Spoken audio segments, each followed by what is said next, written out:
बरसात में गरीब चाय वाली माँ के घर आया अमीर रिश्ता। चलिए मैं निकलता हूँ, मीटिंग के लिए बहुत देरी हो गई है मुझे। बेटा, तू हमेशा ऐसे ही चला जाता है। पहले अपना नाश्ता खत्म कर, उसके बाद ही जाना। नहीं माँ, मुझे मीटिंग के लिए लेट हो गया है, मैं जा रहा हूँ मीटिंग में। विराट ऐसा कहकर घर से निकल जाता है। बहुत जोर से बारिश हो रही थी। वो अपनी गाड़ी ड्राइव करते हुए रेड लाइट पर पहुंच जाता है। उफ, इस रेड लाइट को भी अभी ही होना था। एक तो मैं पहले से ही लेट हो गया हूँ और अब ये रेड लाइट। बारिश में रेड लाइट के पास एक छोटा सा घर था। उस घर के बाहर एक गरीब माँ चाय की दुकान लगाकर लोगों को गर्मा गर्म चाय पिला रही थी और इस माँ की एक बेटी रोशनी वहाँ पर एक छोटे से प्यारे से कुत्ते के साथ खेल रही थी। जैसे ही विराट की नजर उसके ऊपर जाती है तो वो उसे देखता ही रह जाता है। कितनी सुंदर लग रही है ये लड़की, एकदम खूबसूरत चांद का टुकड़ा। विराट उसे देखकर मुस्कुरा रहा होता है क्योंकि वो छोटे से कुत्ते के साथ खेल रही थी। तभी विराट के फोन पर फोन आता है। Hello, Virat speaking. सर, मैं चारू बोल रही हूँ। एक्चुअली जो मीटिंग आज होने वाली थी वो कैंसिल हो गई है बारिश की वजह से। फ्लाइट थोड़ा लेट है, इसीलिए जो मीटिंग आज होने वाली थी वो कैंसिल होकर 1 हफ्ते बाद की हो गई है। डैम, ये सब इतनी जल्दी कैसे हो गया? उफ, आज का दिन ही खराब है। विराट ऐसा कहकर रेड लाइट के खुलते ही वहां से वापस अपने घर चला आता है। अरे विराट बेटा, तू वापस आ गया घर पर? तू तो मीटिंग के लिए गया था। गया तो मीटिंग के लिए ही था माँ, लेकिन मीटिंग कैंसिल हो गई। आज मैं थोड़ा रेस्ट करना चाहता हूँ। अच्छा, ये तो बहुत अच्छी बात है। एक दिन रेस्ट के लिए भी होना चाहिए।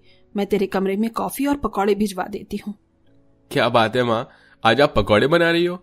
बरसात में तो पकौड़े खाने का मजा ही अलग है। तुम अपने कमरे में आराम करो, मैं अभी आती हूँ। आज माँ बेटा दोनों मिलकर एक साथ नाश्ता करेंगे। अमृता इतना कहकर रसोई में चली जाती है और वहां विराट अपने कमरे में आ जाता है।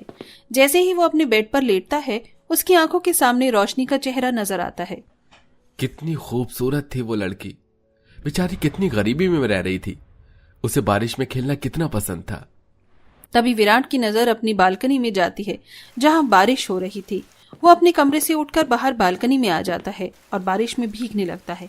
उसे देखकर उसकी माँ अमृता उससे कहती है, ओहो, ये मैं क्या देख रही हूँ? कहीं मेरे बेटे में कोई परिवर्तन तो नहीं आया, या फिर उसके अंदर कोई भूत घुस गया है क्या? ऐसा तो मैंने पहली बार देखा है कि मेरा बेटा बारिश में भीग रहा है। हाँ माँ, आज मेरा बहुत मन किया कि मैं भी बारिश में भीग जाऊं। अच्छा, तो तुम्हें भी बारिश में भीगना है? और वैसे तुमने किसको बारिश में भीगते हुए देखा जो तुम ऐसा कह रहे हो? किसको क्या माँ, किसी को नहीं देखा। आप भी ना कैसी बातें करती हो। चलो नाश्ता करते हैं, मैं चेंज करके आता हूँ। इधर विराट चेंज करने के बाद अपनी माँ के साथ नाश्ता कर रहा होता है तो इधर बेचारी गरीब माँ इतनी तेज बारिश में चाय बनाते हुए अपने मन ही मन सोचती है, ईश्वर, इस बारिश को थोड़ा कम कर दे, नहीं तो मेरे ग्राहक चाय पीने नहीं आ पाएंगे और फिर मुझे अभी अपनी बेटी की शादी भी करनी है। कैसे करूंगी मैं सब कुछ? मुझे बहुत पैसों की जरूरत है। अरे आंटी, जल्दी से गर्मा गर्म चाय दो ना, मुझे बहुत ठंड लग रही है। हाँ हाँ बेटा, अभी देती हूँ। उर्मिला गर्मा गर्म चाय बना रही होती है, लेकिन तभी उसकी नजर विनय की तरफ पड़ती है।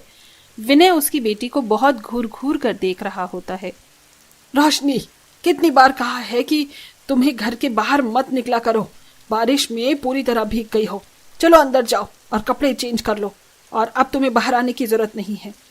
ऐसी तो मत चिल्लाओ माँ, जा रही हूँ, घर में ही जा रही हूँ, आप तो मुझे कैद कर लोगी। रोशनी इतना कहकर घर में चली जाती है। घर के अंदर जगह जगह पानी टपक रहा होता है। हे भगवान, पानी की वजह से पूरा घर गीला गीला हो गया है। रोशनी अपने घर के बर्तन लेती है और जहां पानी टपक रहा होता है वहां पर बर्तन लगा देती है, जिससे फर्श पर पानी गिरना बंद हो जाता है और वो पूरे घर को अच्छे से सुखा देती है।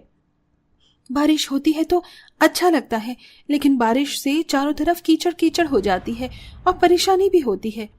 इधर रोशनी कपड़े बदलने के बाद सूखी जगह देखकर बिना कुछ खाए ही लेट जाती है। उधर उसकी माँ उर्मिला उसके बारे में सोच सोच कर बहुत ज्यादा परेशान हो चुकी थी। उर्मिला की चाय की दुकान पर अच्छे और बुरे दोनों तरीके के लोग आया करते थे और उसने अभी तक अपनी बेटी को बुरे लोगों से बचा के रखा था। इस दुनिया में किसी पर भरोसा नहीं किया जा सकता। मैं चाहती हूँ कि मेरी बेटी अच्छे घर में शादी करके जाए, जहाँ वो खुशी से रहे, कोई उसके साथ बुरा न करे और ना उसके साथ कभी बुरा हो, जैसा मेरे साथ हुआ था। उर्मिला के पति ने दूसरी औरत के लिए उसे छोड़ दिया था।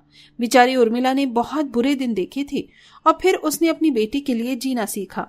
उसने फुटपाथ पर ही अपने लिए एक छोटा सा घर बनाया। वो कच्चा था, लेकिन उर्मिला और उसकी बेटी के गुजारे लायक था। वो अपने घर के बाहर ही चाय बेचकर अपनी बेटी को पाल रही थी। उसने अपनी बेटी को पढ़ाया लिखाया भी था। जब कस्टमर कम हो जाते हैं तो उर्मिला अपने घर के अंदर आती है। वो देखती है उसकी बेटी भूखी ही सो गई। हे भगवान, बारिश की वजह से चूल्हा तो जल नहीं सकता था। मेरी बेचारी बेटी भूखी ही सो गई और आज तो मैंने इसे डांट भी दिया था। उर्मिला अपनी बेटी के लिए खाना बनाती है। खाना बनाकर वो उसे नींद से जगाती है। उठ जाओ मेरी प्यारी बेटी, देखो तुम्हारी माँ तुम्हारे लिए खाना बनाकर लेकर आई है। उर्मिला के इतने प्यार से उठाने पर रोशनी उठती है और खाना खाती है। इस तरह गरीब माँ बेटी की जिंदगी बीत रही थी। तो वहीं दूसरी तरफ रोजाना विराट जब भी रेड लाइट पर आया करता तो वो रोशनी को देखकर बहुत खुश होता। एक दिन जब उसे रोशनी दिखाई नहीं देती तो वो अपनी बड़ी सी गाड़ी से उतरता है और उर्मिला के पास आता है। सुनिए, जरा मेरे लिए एक कप चाय बना दीजिए। उर्मिला विराट को देखकर खुश हो जाती है। अरे मुझे तो यकीन नहीं हो रहा, इतने अमीर लोग मेरी छोटी सी चाय की दुकान पर चाय पीने आए हैं। लगता है मैं फेमस होने वाली हूँ। ये सुनकर विराट हंसने लगता है। जैसे ही वो उर्मिला से चाय लेता है वो उर्मिला से पूछता है, यहाँ पर एक लड़की को मैं रोजाना देखता हूँ, आज वो मुझे दिखाई नहीं दी, कहाँ है वो लड़की? वो लड़की मेरी बेटी है। उसे बहुत तेज बुखार है, उसकी तबीयत ज्यादा खराब है। उर्मिला विराट को घर के अंदर लेकर आती है और वो अपनी बेटी रोशनी को दिखाती है। अरे इसको तो बहुत तेज बुखार है और ये तो बेहोश हो रखी है। तभी उर्मिला रोने लगती है। तुम्हें क्या बताऊं बेटा, मैं बहुत गरीब हूँ। मेरे पास इतने पैसे नहीं है कि मैं अपनी बेटी का इलाज करवा सकूं। उर्मिला के मुंह से ये सुनते ही विराट उसे और उसकी बेटी दोनों को अपनी गाड़ी में बिठाता है और शहर के सबसे बड़े हॉस्पिटल में लेकर जाता है, जहां पर रोशनी का इलाज होता है। 2 दिन में ही रोशनी बिल्कुल ठीक हो जाती है। पेशेंट अब बिल्कुल ठीक है। अगर आप सही समय पर उसे न लेकर आते तो उनकी जान जा सकती थी। इतना कहकर डॉक्टर चले जाते हैं। मेरी जान बचाने के लिए आपका बहुत बहुत शुक्रिया। अरे शुक्रिया तो मुझे तुम्हारा करना चाहिए। जब से तुम मेरी जिंदगी में आई हो बहुत कुछ बदल गया है। आज मैं तुमसे अपने दिल की बात कहना चाहता हूँ। मैं तुमसे प्यार करता हूँ। ये सुनते ही रोशनी तो खुश हो जाती है, लेकिन जब उर्मिला दरवाजे पर खड़ी हुई ये सब सुन लेती है तो उसे बहुत तेज गुस्सा आता है और वो विराट के चेहरे पर एक जोरदार तमाचा मारती है। तुम जैसे अमीर लोगों को मैं बहुत अच्छे से जानती हूँ। तुम बस मेरी बेटी का फायदा उठाना चाहते हो। मेरी बेटी से दूर रहो। उर्मिला की इस बर्ताव से विराट वहां से चला जाता है और उर्मिला अपनी बेटी को लेकर वापस फुटपाथ पर अपने घर आ जाती है और चाय बेचना शुरू कर देती है। कुछ दिन बीतने के बाद एक दिन बहुत तेज बरसात में अमृता कई सारे शगुन के थाल लेकर उर्मिला के घर पहुंचती है।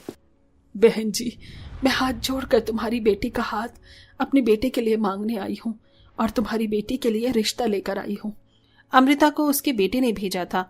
इतने बड़े घर का रिश्ता देख उर्मिला की आंखों में आंसू आ जाते हैं और वो हाथ जोड़कर अमृता से कहती है, बहन जी, मेरी बेटी के लिए इतने बड़े घर से रिश्ता आएगा ये मैंने कभी सपने में भी नहीं सोचा था। मैंने आपके बेटे को गलत समझ लिया। मुझे माफ कर दो। मुझसे बहुत बड़ी भूल हो गई। मुझे ये रिश्ता मंजूर है।